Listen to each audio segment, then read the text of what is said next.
வணக்கம். கண்ணுறங்கும் வேளை இரவு செய்திகளுக்காக ஷமீனா. முதலில் தலைப்புச் செய்திகள்.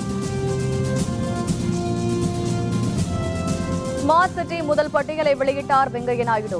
20 நகரங்களில் தமிழகத்தில் சென்னை, கோயம்புத்தூர் இடம் பிடித்தன.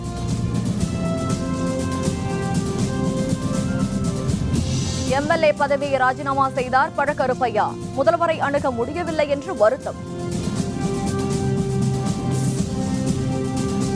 மோனிஷாவின் உடல் மறு உடற்கூறு ஆய்வு முடிந்தது.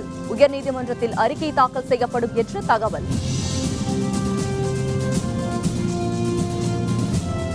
2008 சட்டக்கல்லூரி மாணவர்கள் மோதல் வழக்கு, 21 பேருக்கு சிறை தண்டனை.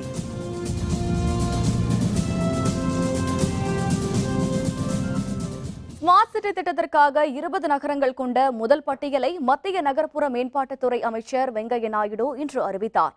பல்வேறு மாநிலங்களில் தேர்வு செய்யப்பட்டுள்ள 20 ஸ்மார்ட் சிட்டிகளில் தமிழகத்தில் சென்னை, கோவை ஆகிய நகரங்கள் இடம்பெற்றுள்ளன.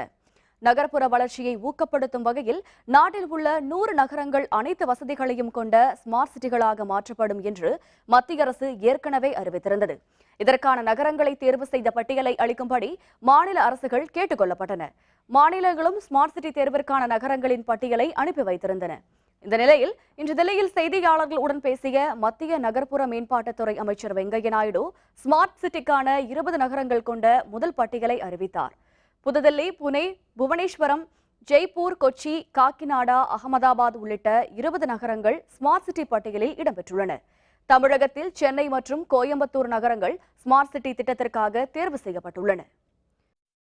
The ministry, in consultation with the Bloomberg Technologies, state governments, urban local bodies, have evolved a standardized template with a set of 43 questions to assess smart city plans based on sheer merit, irrespective of the size and the type of the city or the town.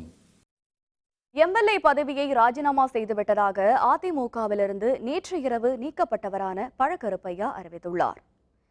Chennai துறைமுகம் தொகுதியில் இருந்து அதிமுக சார்பில் சட்டப்பேரவைக்கு தேர்ந்தெடுக்கப்பட்டவர் பழக்கருப்பையா. அதிமுகவிலிருந்து நேற்று இரவு கட்சி விரோத நடவடிக்கைகளுக்காக பழக்கருப்பையாவை நீக்குவதாக அதிமுக பொதுச் செயலரும் முதல்வருமான ஜெயலலிதா அறிவித்தார்.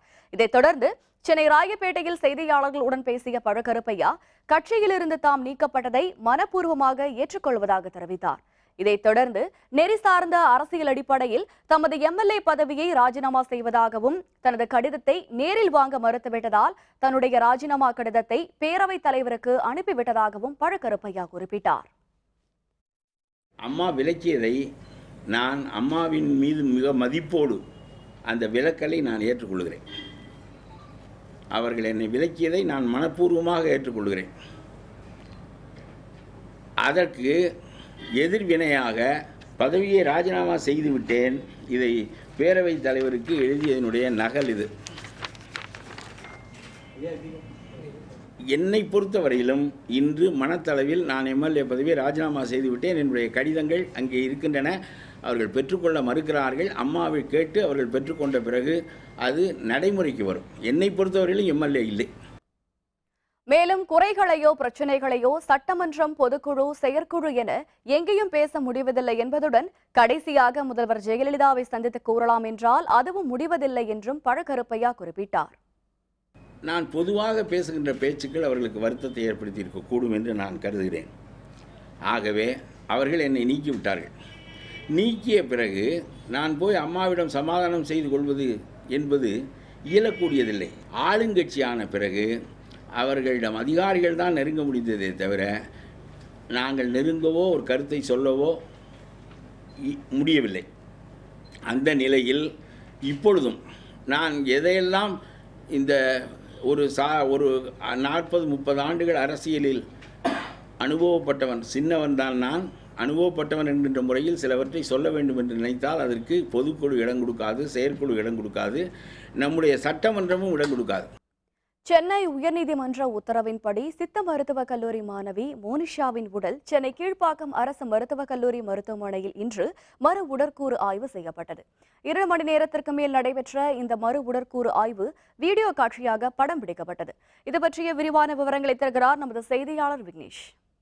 விழுப்புரம் மாவட்டம் கள்ளக்குறிச்சியில் உள்ள SVS இயற்கை மற்றும் சித்த மருத்துவ கல்லூரியில் 3 மாணவிகள் தற்கொலை செய்து கொண்ட விவகாரத்தில் மோனிஷா என்ற இறந்த மாணவியின் தந்தை அவருடைய உடலை மீண்டும் மறுகூராய்வுக்கு உட்படுத்த வேண்டும் என்று சென்னை உயர்நீதிமன்றத்தில் மனு தாக்கல் செய்திருந்தார். இதனையடுத்து மோனிஷாவின் உடலை மறுகூராய்வுக்கு உட்படுத்த வேண்டும் என்று சென்னை உயர்நீதிமன்றம் உத்தரவிட்டிருந்தது. இதனையடுத்து விழுப்புரத்தில் இருந்து மோனிஷாவின் உடல் இன்று சென்னை கொண்டு வரப்பட்டு சென்னை கீழ்ப்பாக்கம் மருத்துவக் கல்லூரியில் உடற்கூராய்வுக்கு உட்படுத்தப்பட்டது. சம்பத்குமார் மற்றும் செல்வகுமார் ஆகிய மருத்துவக் குழு தலைமையிலான மருத்துவக் குழு மதியம் 2 மணியிலிருந்து 4 மணி வரை மீண்டும் மறுபிரேத பரிசோதனைக்கு உட்படுத்தப்பட்டிருந்தது. இந்த மறுபிரேத பரிசோதனை அனைத்துமே வீடியோ மூலம் பதிவு செய்யப்பட்டிருக்கிறது. இதனுடைய இறுதி அறிக்கையானது உயர்நீதிமன்றத்தில் தாக்கல் செய்யப்படும் என மருத்துவத்துறை வட்டாரங்கள் தெரிவித்திருக்கின்றன. தன்னுடைய மகளுக்கு நேர்ந்தது போல் வேறு யாருக்கும் நிகழக்கூடாது, கலந்தாய்விற்கு வரும்போது அந்த கல்லூரியில் அடிப்படை வசதிகள் எல்லாம் இருக்கின்றனவா என தெரிந்து கொண்டுதான் வர வேண்டும் என்றும், இதே போன்ற சம்பவம் இனி நடக்காமல் இருப்பதற்கு அரசு உரிய நடவடிக்கை எடுக்க வேண்டும் எனவும் அவருடைய தந்தை கேட்டுக்கொண்டுள்ளார். என்னுடைய பொண்ணு பாதிக்கப்பட்ட மாதிரி யாருமே பாதிக்கப்படக்கூடாது. அதே மாதிரி கவுன்சிலிங் எந்த ஒரு உள்கட்டமைப்பு இல்லாமல் கவுன்சிலிங்கில் இடம் தரக்கூடாது. அதுவும் இல்லாமல் SVS படித்த பள்ளி கல்லூரி மாணவர்களுக்கு மாற்றுக் கல்லூரி இடம் ஏற்பாடு தரணும், உடனடியாக தரணும். ஏன்னா அவங்க படிப்பு பாதிக்கப்பட்டுரும். மோனிஷாவின் உடல் அவருடைய சொந்த ஊரான எர்ணாவூருக்கு இன்று கொண்டு செல்லப்பட்டு அடக்கம் செய்யப்படும் என வழக்கறிஞர் பார்த்திபன் தெரிவித்துள்ளார். எங்க தரப்பு எங்க வழக்கறிஞர் தரப்பு மனுதாரர் தரப்பு டாக்டர் உள்ள அனுபவிச்சிருக்கோம். அவர் பண்றாங்க. அவர் எந்த திருமணம் ஏத்துக்க தயாரா இருக்காங்க. எங்க மனுதாரர் தரப்பு கொடுக்குற அறிக்கையை நாங்க ஏத்துக்க தயாரா இருக்காங்க. இல்ல இன்னைக்கே அவங்க சொந்த ஊரான எர்ணாவூர்ல அடக்கம் பண்றதுக்கான அவங்க பெற்றோர் எல்லாம் தயாரில் இருக்காங்க. வேந்தர் செய்திகளுக்காக கீழ்ப்பாக்கம் மருத்துவக் கல்லூரியிலிருந்து ஒளிப்பதிவாளர் இம்ரானுடன் S. விக்னேஷ். கள்ளக்குறிச்சி தனியார் சித்த மருத்துவக் கல்லூரி மாணவிகள் மர்ம மரணம் தொடர்பாக நீதிமன்றம் தானாக முன்வந்து விசாரணை மேற்கொள்ள வேண்டும் என அந்த கல்லூரியில் படித்த மாணவர்களின் பெற்றோர்கள் வலியுறுத்தியுள்ளனர். கள்ளக்குறிச்சி தனியார் சித்த மருத்துவக் கல்லூரியில் படித்த மாணவர்களை அரசு கல்லூரியில் கட்டணமின்றி சேர்க்க வேண்டும் என்பது உள்ளிட்ட கோரிக்கைகளை வலியுறுத்தி அந்த கல்லூரியில் படித்த மாணவர்கள் மற்றும் அவர்களது பெற்றோர்கள் இன்று சென்னை கிண்டியில் உள்ள MGR பல்கலைக்கழக துணைவேந்தரை சந்தித்து மனு அளித்தனர். பின்னர் செய்தியாளர்களுடன் பேசிய அவர்கள் 3 மாணவிகள் மரணம் தொடர்பாக நீதிமன்றம் தானாக முன்வந்து விசாரிக்க வேண்டும் என்று வலியுறுத்தினர். மாவட்ட நிர்வாகத்தையும் விசாரிக்கும் காவல்துறையையும் சுதந்திரமாக செயல்பட வைத்து குற்றவாளிகளை கண்டறிந்து தகுந்த தண்டனை பெற்றுத்தர வேண்டும். சென்னை ஐகோர்ட் நீதியரசர்கள் தாமாக முன்வந்து இந்த வழக்கை கையில் எடுத்து எங்கள் மாணவ மாணவிகளின் பிரச்சனைகளை தீர்க்க வேண்டும் என்று உங்களின் வேண்டுகோள் வைக்கின்றோம். இதைத் தொடர்ந்து செய்தியாளர்களுடன் பேசிய MGR பல்கலைக்கழக துணைவேந்தர் கீதாலட்சுமி, விழுப்புரம் மாவட்டம் தனியார் சித்த மருத்துவக் கல்லூரியில் படித்த மாணவர்களுக்கு விரைவில் வேறு கல்லூரிகளில் இடம் வழங்க நடவடிக்கை எடுக்கப்படும் என்று குறிப்பிட்டார். மாணவர்களின் நலனை கருத்தில் கொண்டு அவர்களின் படிப்பு பாதிக்காதவாறு ஆவண முயற்சி எடுக்கப்பட்டு வருகிறது. மேலும் மாணவர்களின் தேர்வு பாதிக்காதவாறு நடவடிக்கைகள் மேற்கொள்ளப்பட்டு வருகிறது. விழுப்புரம் மாவட்டம் கள்ளக்குறிச்சி அருகே உள்ள தனியார் சித்த மருத்துவக் கல்லூரியில் பயின்ற 3 மாணவிகளின் மரணம் தொடர்பான வழக்கில் குற்றம் சாட்டப்பட்ட கல்லூரி தாளாளர் வாசுகி இன்று நீதிமன்றத்தில் ஆஜர்படுத்தப்பட்டு சிறையில் அடைக்கப்பட்டார். விழுப்புரம் மாவட்டம் கள்ளக்குறிச்சி அருகே உள்ள தனியார் சித்த மருத்துவக் கல்லூரியில் பயின்ற 3 மாணவிகள் மரணம் தொடர்பான வழக்கில் கல்லூரி தாளாளர் வாசுகி கடந்த 25ஆம் தேதியன்று சென்னை சைதாப்பேட்டை நீதிமன்றத்தில் சரணடைந்தார். நீதிமன்றத்தின் உத்தரவின்படி அவரை காவல்துறையினர் இன்று கள்ளக்குறிச்சி நடுவர் நீதிமன்ற நீதிபதி தமிழ்செல்வி முன்பு ஆஜர்படுத்தினர். இதனைத் தொடர்ந்து வாசுகியை கடலூர் மத்திய சிறையில் அடைக்குமாறும் நாளை மீண்டும் நீதிமன்றத்தில் ஆஜர்படுத்த வேண்டும் எனவும் நீதிபதி தமிழ்செல்வி உத்தரவிட்டார். சட்டக்கல்லூரி மாணவர்கள் மோதல் வழக்கில் குற்றம் சாட்டப்பட்ட 43 பேரில் 21 பேருக்கு தலா 3 ஆண்டுகள் சிறை தண்டனை விதித்து சென்னை மாவட்ட அமர்வு நீதிமன்றம் உத்தரவு பிறப்பித்துள்ளது. கடந்த 2008ஆம் ஆண்டு நவம்பர் 12ஆம் தேதி சென்னை டாக்டர் அம்பேத்கர் அரசு சட்டக்கல்லூரி வளாகத்திற்குள் சுவரொட்டி ஒட்டியதில் மாணவர்களுக்குள் ஏற்பட்ட பிரச்சினை பயங்கர வன்முறையாக மாறியது. இதில் பலர் தாக்கப்பட்டனர், பலர் படுகாயமடைந்தனர். இது பற்றிய வழக்கில் 43 பேர் மீது குற்றம் சாட்டப்பட்டது. இந்த வழக்கு விசாரணை கடந்த 7 ஆண்டுகளாக நடைபெற்று வந்த நிலையில் இன்று சென்னை மாவட்ட 17வது கூடுதல் அமர்வு நீதிமன்ற நீதிபதி கோமதி நாயகம் 21 பேர் குற்றவாளிகள் என்றும் அவர்களுக்கு தலா 3 ஆண்டுகள் சிறை தண்டனையும் விதித்து தீர்ப்பளித்தார். குற்றம் சாட்டப்பட்ட பகுஜன் சமாஜ் மாநில தலைவர் ஆம்ஸ்ட்ராங், வழக்கறிஞர் ரஜினிகாந்த் உட்பட 22 பேர் வழக்கில் இருந்து விடுவிக்கப்பட்டனர். குற்றவாளிகள் மேல் முறையீடு செய்ய கால அவகாசம் வழங்கிய நீதிபதி அதுவரை தண்டனையை நிறுத்தி வைக்கவும் உத்தரவிட்டார். இரு மாணவர் குழுக்களுக்கிடையே நடந்த மோதல் சம்பந்தமாக 2 குழுக்களுக்கும் எதிராக வழக்கு பதிவு செய்யப்பட்டது. 19 நபர்கள் மீது ஈதாசா பிரிவு 147 மற்றும் 324 பிரிவின் கீழ் தலா 5 வருடம் 3 வருடம் தண்டனையும் 5000 ரூபாய் 147 பிரிவிற்கும் 10,000 ரூபாய் 324 பிரிவிற்கும் ஃபைனாகவும் அளித்துள்ளார்கள். கேரள முதல்வர் உம்மன் சாண்டிக்கு 2 கோடி ரூபாய் லஞ்சம் கொடுத்தது தொடர்பாக ஆதாரத்துடன் நிரூபிப்பேன் என்று சூரிய மின்தகடு முறைகேடு தொடர்பான வழக்கில் முக்கிய குற்றவாளி என கருதப்படும் சரிதா நாயர் தெரிவித்துள்ளார். கேரள மாநிலத்தில் நடைபெற்ற சூரிய மின்தகடு முறைகேடு வழக்கில் முதல்வர் உம்மன் சாண்டி மற்றும் மின்துறை அமைச்சர் ஆரியடன் முகமது ஆகியோர் மீது வழக்கு பதிவு செய்யுமாறு திரிசூர் நீதிமன்றம் உத்தரவிட்டது. சூரிய மின்தகடு முறைகேடு குறித்து விசாரணை நடத்துவதற்கு அமைக்கப்பட்டுள்ள ஆணையத்தின் முன் நேற்று ஆஜரான முக்கிய குற்றவாளியான சரிதா நாயர் முதல்வர் உம்மன் சாண்டிக்கு 1,90,00,000 வரை லஞ்சம் கொடுத்ததாக கூறியிருந்தார். கோழிக்கோட்டில் இன்று காலை செய்தியாளர்களுடன் பேசிய உம்மன் சாண்டி, மார்க்சிஸ்ட் கம்யூனிஸ்ட் கட்சியினரும் மதுபான கூட உரிமையாளர்களும் சதி செய்து தன் மீது களங்கம் கற்பிக்கின்றனர் என்று கூறியிருந்தார். இதை மறுத்த சரிதா நாயர் தேவையான ஆவணங்களை நீதிமன்றத்தில் தாக்கல் செய்து குற்றச்சாட்டை நிரூபிப்பேன் என்று தெரிவித்தார். 1.9C directly from my side. I am not getting back my money back. I have to face more punishments and all. I should escape from that. I don't have much more evidences, but I can prove these allegations with digital and some physical evidences. பயங்கரவாதத்தை ஒடுக்குவதில் இணைய வேண்டும். அனைத்து கட்சிகளுக்கு இலகணேசன் அழைப்பு. விவரம் விளம்பர இடைவேளைக்கு பிறகு.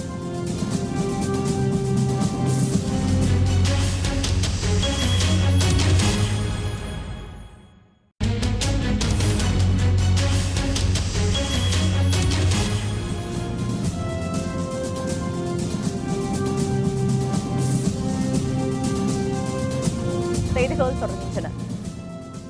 பயங்கரவாதத்தை ஒடுக்குவதில் அனைத்து அரசியல் கட்சிகளும் அரசிற்கு உறுதுணையாக இருக்க வேண்டும் என்று பாரதிய ஜனதா தேசிய செயற்குழு உறுப்பினர் இலகணேசன் கேட்டுக் கொண்டுள்ளார். சென்னையில் கட்சி தலைமையகமான கமலாலயத்தில் செய்தியாளர்களுடன் பேசிய இலகணேசன், பிரதமர் மோடிக்கு எதிராக செயல்படுவதாக நினைத்துக் கொண்டு சிலர் நாட்டிற்கு கேடு செய்கின்றார்கள் என்று தெரிவித்தார். மேலும் வரும் 2ஆம் தேதி கோவை வரும் பிரதமர் மோடி அனைத்து கட்சி தலைவர்களை சந்திப்பது குறித்து நாளை நடைபெறவுள்ள கட்சியின் மையக்குழு கூட்டத்தில் முடிவெடுக்கப்படும் என்று தெரிவித்தார். நமக்குள்ளே 1000 கருத்து வேறுபாடு இருக்கலாம், அதை பேசுவதற்கு உரிமை இருக்கிறது. ஆனால் பயங்கரவாதத்தை ஒடுக்க வேண்டும் என்று வரும்பொழுது எல்லா கட்சிகளும் அரசின் முயற்சிக்கு உறுதுணையாக இருக்க வேண்டும் என்பதை வலியுறுத்த வேண்டும் என்று நான் கருதுகிறேன். வரும் 2016 சட்டப்பேரவை தேர்தலில் தேசிய முற்போக்கு திராவிட கழகம் சார்பாக போட்டியிட விரும்புபவர்கள் வரும் பிப்ரவரி 5ஆம் தேதி முதல் விருப்ப மனுக்களை பெற்றுக் கொள்ளலாம் என்று தேமுதிக தலைவர் விஜயகாந்த் அறிவித்துள்ளார். இது தொடர்பான அறிக்கை ஒன்றை விஜயகாந்த் வெளியிட்டுள்ளார். அதில் நடைபெறவுள்ள 2016 சட்டப்பேரவை தேர்தலில் தமிழக மற்றும் புதுச்சேரி சட்டப்பேரவை தேர்தலில் தேசிய முற்போக்கு திராவிட கழகத்தின் சார்பில் போட்டியிட விருப்பமுடையோர் சட்டப்பேரவை தேர்தல் விருப்ப மனுக்களை வரும் பிப்ரவரி 5ஆம் தேதி காலை 10 மணியில் இருந்து சென்னை கோயம்பேட்டில் உள்ள கட்சியின் தலைமையகத்தில் பெற்றுக்கொள்ளலாம் என்று குறிப்பிட்டுள்ளார். மேலும் பூர்த்தி செய்யப்பட்ட விண்ணப்பங்களை பிப்ரவரி 14ஆம் தேதி மாலை 5 மணிக்குள் கட்சியின் தலைமை அலுவலகத்தில் ஒப்படைக்க வேண்டும் என்றும் அந்த அறிக்கையில் விஜயகாந்த் குறிப்பிட்டுள்ளார். சமத்துவ மக்கள் கட்சியில் இருந்து தன்னை நீக்கியது செல்லாது என்று எர்ணாவூர் நாராயணன் எம்எல்ஏ தெரிவித்துள்ளார். சமத்துவ மக்கள் கட்சியின் துணைத் தலைவரான எர்ணாவூர் நாராயணனை அக்கட்சியில் இருந்து நீக்குவதாக கட்சியின் தலைவர் நடிகர் சரத்குமார் நேற்று அறிவித்தார். இது தொடர்பாக கட்சியில் இருந்து நீக்கப்பட்ட எர்ணாவூர் நாராயணன் சென்னை சேப்பாக்கத்தில் உள்ள பத்திரிகையாளர் மன்றத்தில் தனது ஆதரவாளர்களுடன் இன்று செய்தியாளர்களை சந்தித்தார். அப்பொழுது பேசிய அவர், நடிகர் சங்க தேர்தலில் முதல்வர் ஆதரவு தரவில்லை என்பதற்காக சரத்குமார் தன்னை எம்எல்ஏ பதவியை ராஜினாமா செய்ய சொன்னதாகவும் அதற்கு மறுத்ததால் தன்னை கட்சியில் இருந்து நீக்குவதாக அறிவித்துள்ளதாகவும் அவர் குறிப்பிட்டார். மேலும் தன்னிடம் விளக்கம் கேட்டு எந்த நோட்டீஸும் அனுப்பவில்லை என்றும், எனவே தன்னை கட்சியில் இருந்து நீக்க முடியாது என்றும் நாராயணன் குறிப்பிட்டார். சமத்துவ மக்கள் கட்சியினுடைய துணைத் தலைவர் என்ற பதவியை நீக்கம் செய்வதற்கு சரத்குமார் அவர்களுக்கு அதிகாரம் இல்லை. கூடிய விரைவில் நாங்கள் பொதுக்குழுவை கூப்பிட்டு அந்த பொதுக்குழு கூட்டத்தின் சார்பாக நாங்கள் எங்களுடைய மெஜாரிட்டியை காமித்து எங்களுடைய கட்சியை நாங்கள் தொடர்ந்து வழிநடத்துவோம். அதிமுகவிற்கு எதிராக பேச மறுத்ததால் கட்சியில் இருந்து நீக்கியதாக எர்ணாவூர் நாராயணன் தம் மீது சுமத்திய குற்றச்சாட்டு பொய்யானது என்று தெரிவித்தார். சமத்துவ மக்கள் கட்சியின் துணைத் தலைவர் பொறுப்பிலிருந்து எர்ணாவூர் நாராயணனை நீக்கி கட்சியின் தலைவர் சரத்குமார் உத்தரவிட்டார். மாவட்ட நிர்வாகிகள் பங்கேற்கும் இது பற்றிய ஆலோசனைக் கூட்டம் தியாகராய நகரில் உள்ள அந்த கட்சியின் தலைமை அலுவலகத்தில் இன்று பிற்பகல் தொடங்கியது. முன்னதாக செய்தியாளர்களுடன் பேசிய சரத்குமார், சமத்துவ மக்கள் கட்சி அதிமுக கூட்டணியில் நீடித்து வருவதாகவும் வரும் சட்டப்பேரவை தேர்தல் கூட்டணி பற்றி சரியான நேரத்தில் முடிவெடுக்கப்படும் என்றும் சரத்குமார் தெரிவித்துள்ளார். தனி ஒரு மனிதன் தமிழகத்தில் வாழ்கின்ற ஒவ்வொருவரும் எங்கள் இயக்கத்தைச் சேர்ந்த ஒவ்வொருவரும் நாளை அவர்கள் முதலமைச்சர் பதவியோ மந்திரி பதவியிலோ வந்து அமர்கின்ற தகுதியை வளர்த்துக் கொள்ள வேண்டும் என்ற மாற்றம் தான் சமத்துவ மக்கள் கட்சி. அப்படி 4.5 ஆண்டு காலம் பயணித்து விட்டு திடீரென்று செல்கிறார்கள். அவள் மனசாட்சியை தொட்டு சொல்லட்டும், இந்த இயக்கத்தில் அவர்கள் என்ன செய்திருக்கிறார்கள், எப்படி பயணித்திருக்கிறார்கள் என்று மட்டும்தான் நான் கேட்க விரும்புகிறேன். மக்களுக்காக சேவை செய்வதை சரத்குமார் என்ற இந்த தனி நபர் கூட தடுக்க மாட்டார் என்பதை மட்டும் சொல்லிக் கொள்கிறேன். தேர்தல் பிரச்சாரத்திற்கான தடையில்லா சான்றிதழை ஆன்லைனில் பெறும் வசதி அறிமுகப்படுத்தப்பட உள்ளதாக தமிழக தலைமை தேர்தல் அலுவலர் ராஜேஷ் லக்கானி தெரிவித்துள்ளார். சென்னையில் அண்ணா மேலாண்மை பயிற்சி நிலையத்தில் சட்டப்பேரவை தேர்தல் தொடர்பான ஆலோசனை மற்றும் பயிற்சி வகுப்பு தலைமை தேர்தல் அலுவலர் ராஜேஷ் லக்கானி தலைமையில் நடைபெற்றது. இதில் சென்னை, காஞ்சிபுரம், திருவள்ளூர், கடலூர், விழுப்புரம், திருவண்ணாமலை உள்ளிட்ட 8 மாவட்ட ஆட்சியாளர்களான தேர்தல் அலுவலர்கள், துணை தேர்தல் அலுவலர்கள் மற்றும் மாவட்ட காவல்துறை தலைவர்கள் கலந்து கொண்டனர். பயிற்சி குறித்து செய்தியாளர்களுடன் பேசிய தலைமை தேர்தல் அலுவலர் ராஜேஷ் லக்கானி, மாற்றுத்திறனாளிகள் வாக்களிப்பதற்கான கூடுதல் வசதி குறித்தும் தபால் ஓட்டுகளை 100% பதிவு செய்வது குறித்தும் விவாதிக்கப்பட்டதாக தெரிவித்தார். முதல்வர் ஜெயலலிதாவின் உத்தரவின்படி டெல்டா பாசனத்திற்காக மேட்டூர் அணையில் இருந்து 6000 கன அடி நீர் இன்று திறக்கப்பட்டது. மேட்டூர் அணையில் 500 கன அடி நீர் திறக்கப்பட்டு வந்ததை தொடர்ந்து இன்றுடன் நீர் திறப்பு நிறுத்தப்படும் என எதிர்பார்க்கப்பட்டது. இதனிடையே கும்பகோணம் மகாமக விழாவை ஒட்டியும் டெல்டா பாசனத்திற்காகவும் தமிழக முதல்வர் ஜெயலலிதா உத்தரவின் பேரில் மேட்டூர் அணையில் இருந்து இன்று நீர் திறக்கப்பட்டது. நீர் திறப்பு 6000 கன அடியாக அதிகரிக்கப்பட்டுள்ள நிலையில் அடுத்த மாதம் 25ஆம் தேதி வரை தொடர்ந்து நீர் திறந்து விடப்பட உள்ளது. தற்பொழுது அணை நீர்மட்டம் 71.20 அடியாகவும் நீர்வரத்து 171 கன அடியாகவும் நீர் இருப்பு 33 கன அடியாகவும் உள்ளது. பெண்கள் மற்றும் முதியவர்கள் அவசர காலத்தில் உதவியை நாட புதுச்சேரி காவல்துறையினர் உருவாக்கிய மித்ரா சேவையை ஆளுநர் ஏ.கே. சிங் தொடங்கி வைத்தார். புதுச்சேரி மாநில காவல்துறையினர் சார்பில் அதிநவீன தொழில்நுட்பத்துடன் தயாரிக்கப்பட்ட மித்ரா என்ற மொபைல் ஆப் சேவையை புதுச்சேரி ஆளுநர் ஏ.கே. சிங் இன்று தொடங்கி வைத்தார். இதன் மூலம் ஆபத்தான சூழ்நிலை மற்றும் அவசர காலத்தில் இருப்பவர்கள் இந்த சேவையை பயன்படுத்திக் கொள்ளலாம். விழாவில் பங்கேற்று பேசிய புதுச்சேரி முதல்வர் என் ரங்கசாமி, கடலோர பாதுகாப்பை அதிகரிக்கும் வகையில் 200 ஊர்காவல் படையினருக்கு பணியிடங்கள் உருவாக்கப்பட்டுள்ளது என்று குறிப்பிட்டார். சிவகங்கை மாவட்டம் கோவிலூரில் உள்ள தனியார் ரசாயன ஆலையை மூட வலியுறுத்தி காரைக்குடி வட்டாட்சியர் அலுவலகத்தை முற்றுகையிட முயன்ற 400க்கும் அதிகமானவர்களை காவல்துறையினர் கைது செய்தனர். சிவகங்கை மாவட்டம் காரைக்குடியை அடுத்த கோயிலூரில் உள்ள தனியார் ரசாயன ஆலையில் இருந்து வெளியேறும் கழிவு நீரால் பாதிப்பு ஏற்படுவதாக அந்த பகுதி மக்கள் குற்றம் சாட்டியுள்ளனர். இதனால் ஆலையை மூட வலியுறுத்தி பல்வேறு போராட்டங்களில் ஈடுபட்டு வரும் அந்த பகுதி மக்கள் அதன் ஒரு கட்டமாக இன்று காரைக்குடி வட்டாட்சியர் அலுவலகத்தை முற்றுகையிட முயன்றனர். காரைக்குடியில் உள்ள பெரியார் சிலையில் இருந்து ஊர்வலமாக கிளம்பிய 400க்கும் அதிகமானோரை தடுத்து நிறுத்திய காவல்துறையினர் அவர்களை கைது செய்தனர்.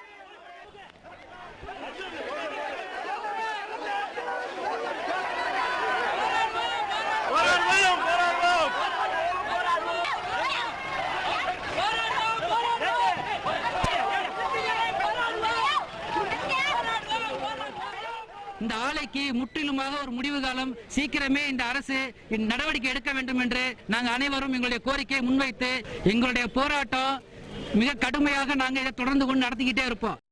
பல்வேறு கோரிக்கைகளை நிறைவேற்ற வலியுறுத்தி திருச்சி மாநகராட்சியில் பணிபுரியும் ஒப்பந்த துப்புரவு தொழிலாளர்கள் மேயரை முற்றுகையிட்டு ஆர்ப்பாட்டத்தில் ஈடுபட்டனர். திருச்சி மாநகராட்சி விரிவுபடுத்தப்பட்ட பின்னர் திருவெரும்பூர், கீழ்கல்கண்டார் கோட்டை, எல்லக்கூடை உள்ளிட்ட பகுதிகளில் ஒப்பந்த அடிப்படையில் துப்புரவு பணியாளர்கள் நியமிக்கப்பட்டனர். கடந்த 20 ஆண்டுகளாக பணிபுரியும் தங்களை பணி நிரந்தரம் செய்ய வேண்டும், ஊதிய உயர்வு அளிக்க வேண்டும் என்று அவர்கள் கோரிக்கை விடுத்து வந்தனர். இந்த நிலையில் இன்று மாநகராட்சிக்கு வந்த துப்புரவு தொழிலாளர்கள் மேயர் ஜெயாவை முற்றுகையிட்டு ஆர்ப்பாட்டத்தில் ஈடுபட்டனர். எங்களுக்கு சம்பளம் உயர வேணுங்கிறது தான், எங்களுக்கு பர்மனெண்ட் ஆக்க சொல்லி சம்பளம் உயர வேணுங்கிறதுக்காக தான் நாங்கள் மனு கொடுத்துட்டு வரோம். எல்லா இடத்துலையும் இந்த 1000 ரூபா சம்பளத்தில் நாங்கள் என்ன வருமானத்தை பார்க்க முடியும் அப்படிங்கிறதுனால தான் நிறைய இடத்துல நாங்கள் எல்லா இதுவும் கொடுத்து பார்த்தோம். யாருமே ஸ்டெப் எடுக்கல. மெட்ராஸ் போயிருக்கு, பேப்பர் போயிருக்கு, உங்களுக்கு வந்துருன்னு தான் சொல்கிறாங்க. நாங்களும் பார்க்காத அதிகாரி இல்லைங்க. பஞ்சாயத்து 5 வார்டு எஸ்டன் ஆச்சு திருச்சி மாநகராட்சியில். அதுலேருந்து நாங்கள் வேலை பார்க்குறோம். அதுக்கு முன்னாடி 10 வருஷம் நாங்கள் வேலை பார்த்து வரோம். எங்களுக்கு அதே கம்மியான சம்பளத்தை கொடுக்குறாங்க. எங்களுக்கு இந்த கம்மியான 100 ரூபா சம்பளத்தையும் அந்த 50 ரூபா சம்பளத்தையும் வச்சு எங்களோட குடும்ப ஜீவன் பண்ண முடியல. மதுரை மண்டல பாஸ்போர்ட் அலுவலகத்தில் நடைபெற்ற ஹஜ் யாத்திரை செல்வோருக்கான சிறப்பு குறை தீர்க்கும் முகாமில் ஏராளமானோர் கலந்து கொண்டு பயன்பெற்றனர். ஹஜ் யாத்திரை செல்வோருக்கான சிறப்பு குறை தீர்க்கும் முகாம் மதுரை மண்டல பாஸ்போர்ட் அலுவலகத்தில் மண்டல பாஸ்போர்ட் அலுவலர் மணீஸ்வர ராஜா தலைமையில் நடைபெற்றது. இந்த முகாமில் ஏராளமானோர் கலந்து கொண்டு பாஸ்போர்ட் தொடர்பான குறைகளை நிவர்த்தி செய்து கொண்டனர். இதுபற்றி செய்தியாளர்களுடன் பேசிய மண்டல பாஸ்போர்ட் அலுவலர் மணீஸ்வர ராஜா, புதிய முறைப்படி ஆதார், வாக்காளர் அடையாள அட்டை, பான் கார்டு உள்ளிட்ட ஆவணங்கள் ஒரே முகவரியில் இருப்பின் உடனடியாக பாஸ்போர்ட் வழங்கப்பட்டு பின்னர் காவல்துறை அறிக்கை பெறப்படும் என்று தெரிவித்தார். இந்த குறைதீர்க்கும் முகாமில் கிட்டத்தட்ட 100க்கும் மேற்பட்ட விண்ணப்பதாரர்கள் கலந்து கொண்டு அவர்களோட குறைகளை நிவர்த்தி செய்து கொண்டார்கள். இந்திய பிரஜையாக இருக்க வேண்டும். அதற்குரிய ஆவணங்கள் முக்கியமாக Aadhaar card, election ID card மற்றும் பேன் கார்டு. இந்த 3ஐயும் ஆன்லைன் வெரிஃபிகேஷன் செய்து அதன் உண்மைத்தன்மையை பெறப்பட்ட பிறகு இவர்களுக்கு பாஸ்போர்ட் போஸ்ட் பிவிஆரில் வழங்கப்படும். வருகின்ற சட்டப்பேரவை தேர்தல் முன்னேற்பாடுகளை ஒட்டி நாமக்கல் மாவட்டத்திற்கு வந்துள்ள மின்னணு வாக்கு எந்திரங்கள் மாவட்ட ஆட்சியர் தட்சிணாமூர்த்தி ஆய்வு செய்தார். தமிழக சட்டப்பேரவை தேர்தல் முன்னேற்பாடுகள் நடைபெற்று வரும் நிலையில் நாமக்கல் மாவட்டத்தில் வாக்குப்பதிவிற்கு பயன்படுத்தப்படவுள்ள மின்னணு வாக்கு எந்திரங்கள் நாமக்கல் வந்துள்ளன. பீகார் மாநிலத்தில் இருந்து கொண்டுவரப்பட்ட எந்திரங்களை மாவட்ட ஆட்சியர் தட்சிணாமூர்த்தி ஆய்வு செய்த பின்னர் நாமக்கல் கோட்டாட்சியர் அலுவலகத்தில் எந்திரங்கள் பாதுகாப்பாக வைக்கப்பட்டன. இன்றைய தினம் பீகார் மாநிலம் லக்கிசாராய் மாவட்டத்திலிருந்து 860 பேலட் யூனிட் மற்றும் 810 கண்ட்ரோல் யூனிட் அடங்கிய ஒரு வாகனம் வந்திருக்கின்றது. மின்னணு வாக்குப்பதிவு இயந்திரங்கள் இறக்கப்பட்டு பாதுகாப்பாக அறையில் வைக்கப்படுகின்றது. புதுக்கோட்டை மாமன்னர் அரசு கல்லூரி வளாகத்தில் நடைபெற்று வரும் புத்தக கண்காட்சியை ஏராளமான மாணவ மாணவியர்கள் பார்வையிட்டு புத்தகங்களை வாங்கிச் சென்றனர். புதுக்கோட்டை மாமன்னர் அரசு கல்லூரி வளாகத்தில் நடைபெற்று வரும் புத்தக கண்காட்சியை கல்லூரி முதல்வர் வீரப்பன் தொடங்கி வைத்தார். கல்வி, கலை, இலக்கியம் தொடர்பான ஆயிரக்கணக்கான புத்தகங்கள் பல்வேறு பதிப்பகங்களின் சார்பாக கண்காட்சியில் வைக்கப்பட்டுள்ளன. கண்காட்சியை ஆர்வமுடன் பார்வையிட்ட ஏராளமான மாணவ மாணவியர்கள் மற்றும் பேராசிரியர்கள் அவர்களுக்கு தேவையான புத்தகங்களை வாங்கிச் சென்றனர். இதுபற்றி பேசிய கல்லூரி முதல்வர் வீரப்பன், மாணவர்களிடையே வாசிக்கும் திறனை மேம்படுத்தும் வகையில் ஆண்டுதோறும் புத்தக கண்காட்சி நடத்தப்பட்டு வருவதாக தெரிவித்தார். தற்காலத்தில் மாணவர்களிடத்தில் படிக்கக்கூடிய அந்த புத்தகம் படிக்கக்கூடிய அந்த பழக்கமானது மிகவும் அரிதாக வருகின்ற காரணத்தினால் புத்தகங்களை படித்து பொது தேர்வுகளுக்கும் போட்டித் தேர்வுகளுக்கும் தங்களை தயார் செய்து கொண்ட நிலைக்கு அவர்களை உருவாக்குவதற்காக வேண்டி வருடந்தோறும் தொடர்ந்து நாங்கள் புத்தக கண்காட்சியை எங்களது கல்லூரியில் நடத்தி கொண்டிருக்கிறோம். ஆய்வுத்துறை சார்ந்த மாணவர்களுக்கு ஆய்வு செய்வதற்கு சிறப்பான புத்தகங்கள் இங்கே பதிப்பகத்துறையிலிருந்து சிறப்பான முறையில் ஏற்பாடு செய்து கொண்டிருக்கிறார்கள். இதன் மூலமாக மாணவர்களுக்கு வாசிக்கும் பழக்கமானது சிறந்த முறையிலே மேம்படுவதற்கான வழிவகை ஏற்படுத்தி தந்திருக்கிறார்கள். தொடர்ந்து இதே மாதிரி புத்தக கண்காட்சியை சிறந்த முறையிலே நடத்தித்தர கல்லூரிக்கிட்ட நாங்கள் வேண்டுகோள் வைத்துக் கொள்கிறோம். தஞ்சாவூர் மாவட்டம் திருவையாற்றில் சத்குரு தியாகராஜ சுவாமிகள் 169வது ஆராதனை விழாவை ஒட்டி 500க்கும் அதிகமான கர்நாடக இசைக்கலைஞர்கள் பங்கேற்ற பஞ்சரத்ன கீர்த்தனை நிகழ்ச்சி இன்று நடைபெற்றது. சங்கீத மும்மூர்த்திகளில் ஒருவரான சத்குரு தியாகராஜ சுவாமிகள் ஆராதனை விழா திருவையாறு காவிரி வடகரையில் அமைந்துள்ள அவரது சமாதி முன்பு கடந்த 24ஆம் தேதி தொடங்கியது. விழாவின் முக்கிய நிகழ்வான பஞ்சரத்ன கீர்த்தனை இன்று காலை நடைபெற்றது. நாடெங்கிலும் இருந்து வந்திருந்த பிரபல கர்நாடக இசைக்கலைஞர்கள் தியாகராஜரின் கீர்த்தனைகளை பாடி அவருக்கு இசையஞ்சலி செலுத்தினர்.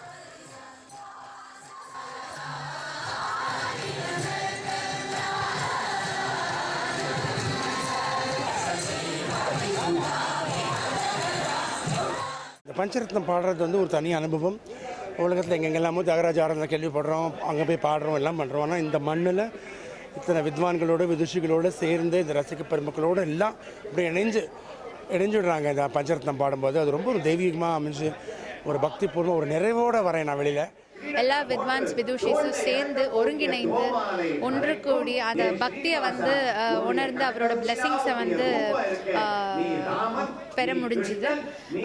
அதுதான் வந்து இந்த ஒரு தருணத்தோட ஒரு ஸ்பெஷல் ஃபீச்சர் அப்படின்னு சொல்கிறேன். இதில் நானும் வந்து பங்கேற்றது வந்து ரொம்ப பெருமையாகவும் ரொம்ப ஒரு மகிழ்ச்சிகரமான ஒரு தருணமாக நான் நினைக்கிறேன்.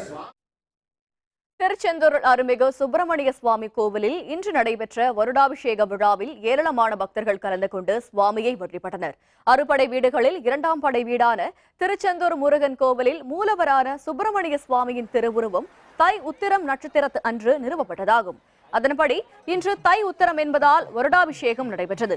இதனையொட்டி அதிகாலை 4 மணிக்கு கோவில் நடை திறக்கப்பட்டு விஸ்வரூப தரிசனமும் அதனைத் தொடர்ந்து உதய மார்த்தாண்ட நிகழ்ச்சியும் நடைபெற்றது.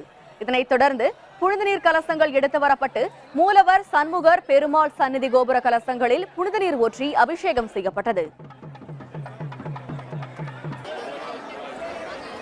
மிக சிறப்பான முறையில் வருஷாபிஷேகம் மூலவருக்கு சுப்பிரமணிய சுவாமிக்கும், ஆறுமுக நயினாருக்கு, வள்ளி தெய்வானைக்கு, பெருமாளுக்கு எல்லாருக்கும் வருஷாபிஷேகம் விமானங்களுக்கு மிக சிறப்பான முறையில் நடைபெற்றது. எம்பெருமானுடைய வருஷாபிஷேகத்தை மிக சிறப்பாக அருள் பெற்று செல்கின்றார்கள். தை மாத உத்திர நட்சத்திரத்தன்று வருஷாபிஷேகத்துக்கு நாங்கள் பக்தர்களோடு வந்து எப்போதும் வழிபடுவோம். இந்த வருடமும் அந்த மாதிரி வந்திருக்கிறோம். ரொம்ப சிறப்பாக இருந்தது. ரொம்ப சந்தோஷம், மனசுக்கு சந்தோஷம். இளையோர் உலகக்கோப்பை கிரிக்கெட் போட்டி அயர்லாந்தை வெற்றி கொண்டது இந்தியா. விவரம் விளம்பர இடைவேளைக்கு பிறகு.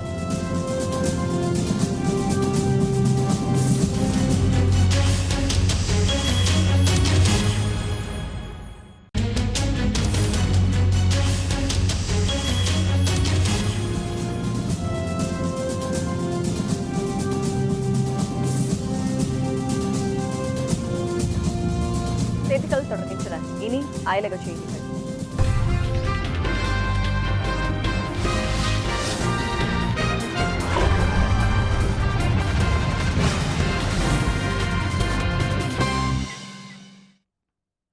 ஐவரி கோஸ்ட் நாட்டு முன்னாள் அதிபர் லாரன் பேக்போவின் ஆதரவாளர்கள் நெதர்லாந்தில் உள்ள பன்னாட்டு குற்றவியல் நீதிமன்றம் முன்பு திரண்டு போராட்டத்தில் ஈடுபட்டனர். ஆப்பிரிக்க நாடான ஐவரி கோஸ்டில் முன்னாள் அதிபர் லாரன் பேக்போவின் ஆட்சி காலத்தில் 2010ஆம் ஆண்டு நடைபெற்ற போரில் 3000க்கும் அதிகமானோர் கொல்லப்பட்டனர். இதனால் போர் குற்றவாளியாக அறிவிக்கப்பட்ட லாரன் பேக்போ இன்று நெதர்லாந்து நாட்டில் ஹேக்கில் உள்ள பன்னாட்டு நீதிமன்றத்தில் ஆஜராவதற்காக வந்தார். அவரின் வருகையை ஒட்டி பன்னாட்டு குற்றவியல் நீதிமன்றத்தின் முன்பு திரண்ட ஏராளமான ஆதரவாளர்கள் போராட்டத்தில் ஈடுபட்டனர். லாரன் பேக்போவிற்கு ஆதரவான வாசகங்கள் அடங்கிய பதாகைகள் மற்றும் கொடிகளை ஏந்தி போராட்டத்தில் ஈடுபட்டவர்கள் பல்வேறு முழக்கங்களை எழுப்பினர்.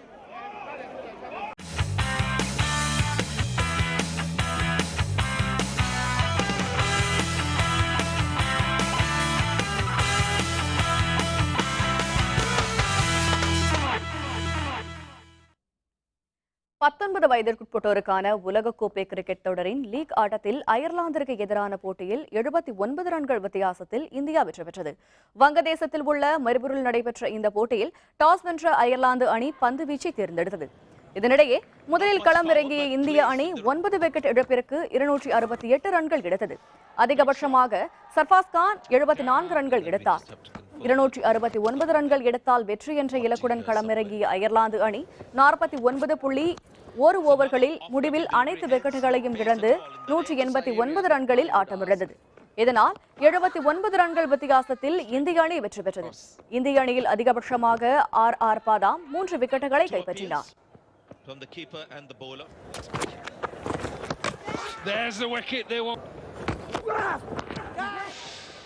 In the innings to be bowled by Lord Moore. Taken, good catch. And it's Lomrod who gets the final wicket. The Indian support staff rises. Good in the game, especially when they were out there in the field when they elected to bowl first. Good decision. Salem Mahatma Gandhi விளையாட்டு திடல் வளாகத்தில் இன்று தொடங்கி தொடர்ந்து 3 நாட்கள் நடைபெறவுள்ள மாநில அளவிலான நீச்சல் போட்டியில் ஏராளமான போட்டியாளர்கள் பங்கேற்ற உள்ளனர். தமிழ்நாடு விளையாட்டு மேம்பாட்டு ஆணையம் மற்றும் பள்ளிக்கல்வித்துறை சார்பிலான மாநில அளவிலான நீச்சல் போட்டி சேலம் மகாத்மா காந்தி விளையாட்டு திடல் வளாகத்தில் இன்று தொடங்கியது. தொடர்ந்து 3 நாட்கள் நடைபெறவுள்ள போட்டியில் தமிழகத்தின் பல்வேறு பகுதிகளில் இருந்து ஏராளமான போட்டியாளர்கள் பங்கேற்றுள்ளனர். 4 பிரிவுகளாக நடைபெறும் இந்த போட்டியில் வெற்றி பெறுபவர்கள் தேசிய அளவிலான போட்டியில் பங்கேற்க உள்ளனர்.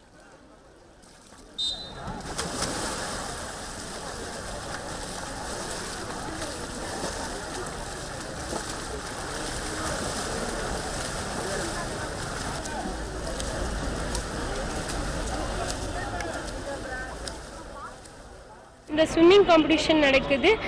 நான் 7 வருஷமாக பயிற்சி பெற்று இப்போ 400 ஃப்ரீ ஸ்டைலில் ஃபஸ்ட்டு வந்திருக்கேன். நான் ரொம்ப சந்தோஷமாக இருக்குது. இவ்வளோ நாள் கஷ்டப்பட்டதுக்கு இன்றைக்கி ஒரு பலன் கிடச்சிருக்கு. இந்த போட்டியில் வந்து தமிழகத்தில் உள்ள 32 மாவட்டங்களை சார்ந்த 16 மண்டலங்களாக ஒருங்கிணைக்கப்பட்ட மண்டலங்களிலிருந்து ஏறக்குறைய 1241 நீச்சல் வீரர் வீராங்கனைகள் கலந்து கொண்டுள்ளார்கள். இந்த போட்டியிலே வெற்றி பெறக்கூடிய மாணவர்களுக்கு முதலிடம் பெறக்கூடிய மாணவர்களுக்கு தங்கப்பதக்கமும் வெற்றி சான்றிதழும் பரிசு பொருளும் வழங்கப்படுகிறது. மீண்டும் தலைப்புச் செய்திகள். ஸ்மார்ட் சிட்டி முதல் பட்டியலை வெளியிட்டார் வெங்கையா நாயுடு. 20 நகரங்களில் தமிழகத்தில் சென்னை, கோயம்புத்தூர் இடம் பிடித்தன. எம்எல்ஏ பதவியை ராஜினாமா செய்தார் பழக்கருப்பையா. முதல்வரை அணுக முடியவில்லை என்று வருத்தம். மோனிஷாவின் உடல் மறு உடற்கூறு ஆய்வு முடிந்தது. உயர்நீதிமன்றத்தில் அறிக்கை தாக்கல் செய்யப்படும் என்று தகவல். 2008 சட்டக்கல்லூரி மாணவர்கள் மோதல் வழக்கு 21 பேருக்கு சிறை தண்டனை. இத்துடன் வேந்தரின் கண்ணுறங்கும் வேளை இரவு செய்திகள் நிறைவடைந்தன. மீண்டும் நாளை காலை 8 மணிக்கு இளங்கத காலை செய்திகளில் சந்திப்போம். வணக்கம்.